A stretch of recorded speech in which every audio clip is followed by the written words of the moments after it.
السلام علیکم۔ آج دو تین اہم ڈیولپمنٹس ہوئی ہیں جس کے اوپر بات کرنا ضروری ہے۔ ایک تو الیکشن کمیشن کی جانب سے 33 نشستوں کے اوپر جو ہے وہ ضمنی انتخابات کی ڈیٹ فکس کی گئی ہے 16 مارچ کی۔ اس کے ساتھ ساتھ ڈیرسمل خان سے ایک اہم خبر یہ بھی ہے کہ نیب کی جانب سے جو ہے وہ ڈپٹی کمشنر ڈیرسمل خان سے سابق وفاقی وزیر علی امین گنڈاپور اور اس کی جو اہل خانہ ہیں ان کی جتنے بھی ایسٹس ہیں اس کے حوالے سے جو ہے تفصیلات مانگ لی گئی ہیں۔ تو دو یہ بنیادی طور پر اہم ڈیولپمنٹس ہیں۔ پہلی میں جس طرح میں نے بات کی ہے کہ الیکشن کمیشن کا جو فیصلہ آیا ہے 33 نشستوں کے اوپر، تو بنیادی طور پر جس طرح پی ٹی آئی کا موقف رہا ہے کہ الیکشن کمیشن جو ہے وہ بالکل پارٹی بنا ہوا ہے، جس کی ظاہر ہے کہ ترجمانی پی ٹی آئی کے جتنے بھی سیاسی رہنما ہیں وہ کر رہے ہیں، اور پی ٹی آئی کا موقف جو ہے وہ پیش کر رہے ہیں کہ الیکشن کمیشن جو ہے وہ پارٹی بنا ہوا ہے۔ تو اس کی ظاہر ہے کہ پاداش میں اس کی کڑی فواد چودھری کی گرفتاری بھی ہے، اور یہ قابل مذمت بھی ہے۔ آپ دیکھیں کہ اگر پاکستان کے اندر الیکشن آپ نے ضمنی انتخابات کروانے بھی ہیں تو آپ جتنی بھی نشستیں جس کے اوپر آپ نے جتنی بھی نشستوں کے اوپر استعفے آپ نے منظور کیے ہیں اس کے اوپر الیکشن ہو جانا چاہیے، کیونکہ دیکھیں پاکستان کے اندر آپ اس چیز کے متحمل نہیں ہو سکتے جس طرح کی سیاسی صورتحال ہے، جس طرح کی آپ کی معاشی صورتحال ہے، دونوں حوالوں سے آپ کے جو ہے وہ اس چیز پر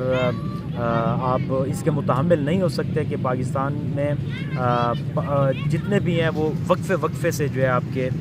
وہ الیکشن ہو۔ ظاہر ہے اس کے اوپر اخراجات بھی آنے ہیں، سیکیورٹی کا بھی ایشو ہے، اور جس طرح سے سیاسی عدم استحکام ہے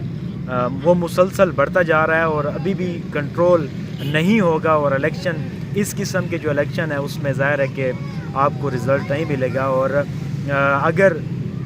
پی ٹی آئی جو ہے وہ الیکشن یہ ہار جاتی ہے تو وہ کبھی بھی تسلیم نہیں کریں گے، اور اگر پی ٹی آئی جیت جاتی ہے تو دوسری جماعتوں کے لیے قبول کرنا مشکل ہو جائے گا۔ تو اگر الیکشن واقعی آپ لوگ سیریس ہیں اور الیکشن کرانا ہے، ظاہر ہے کہ الیکشن کی ڈیمانڈ پاکستان کی سب سے بڑی جو اس وقت پارٹی ہے پاکستان تحریک انصاف، ان کا موقف ہے کہ الیکشن جو ہے وہ جلد ہونے چاہیے، تو اس کے اوپر ہی آپ کو الیکشن جو ہے وہ کرانے چاہیے، اور جتنے بھی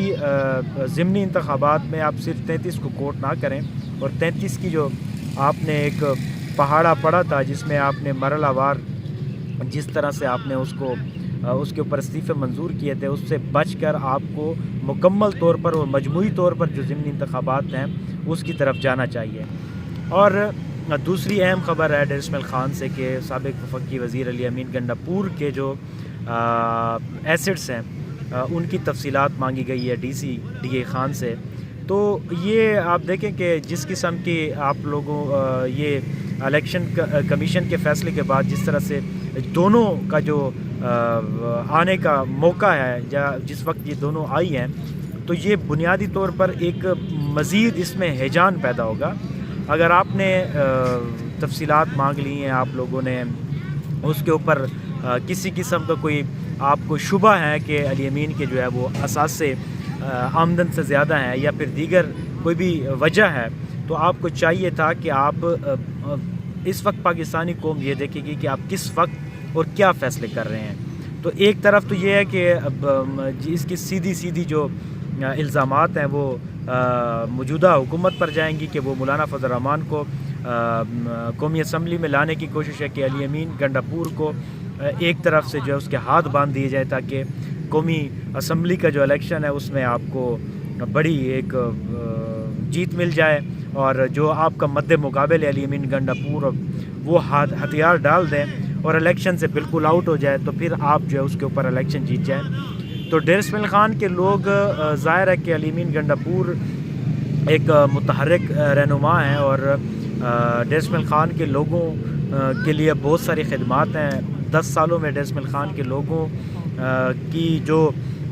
ڈیولپمنٹس ہیں یا جتنے بھی شعبہ ہیں اس میں جتنی بھی اصلاحات ہوئی ہیں، تو ظاہر ہے کہ ان میں علی امین گنڈاپور کا ڈائریکٹ رول رہا ہے۔ تو یہ لوگوں کے لیے قابل قبول نہیں ہوگا کہ آپ ایک جو آپ کمپیٹنٹ ہیں اس کو، جو ان کے علی امین گنڈاپور ہیں، اس کو آپ اس کے ہاتھ باندھ کر آپ اس کو الیکشن میں بھیج دیں اور الیکشن اس کے بغیر کروا لیں. تو ہم اس چیز کے حق میں ہیں کہ کرپشن نہیں ہونی چاہیے، کرپشن فری پاکستان ہونا چاہیے. آمدن سے زیادہ جو اثاثہ ہیں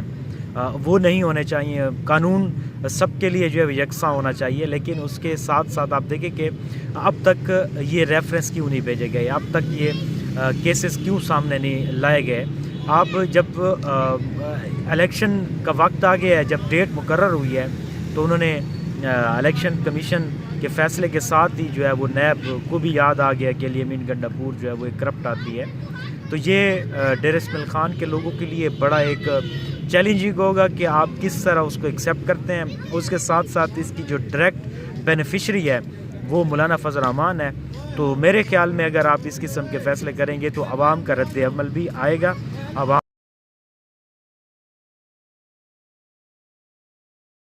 کرے گی، اور میرے خیال میں ناانصافی ہوگی اس چیز پر. بہرحال میں ایک تفصیلی ڈیٹیل کے ساتھ جو ہے ایک بلاگ اور بھی بناؤں گا اور اپنے ناظرین کو وہ بھی شیئر کروں گا. اب تک کے لیے اتنا ہی. اللہ حافظ.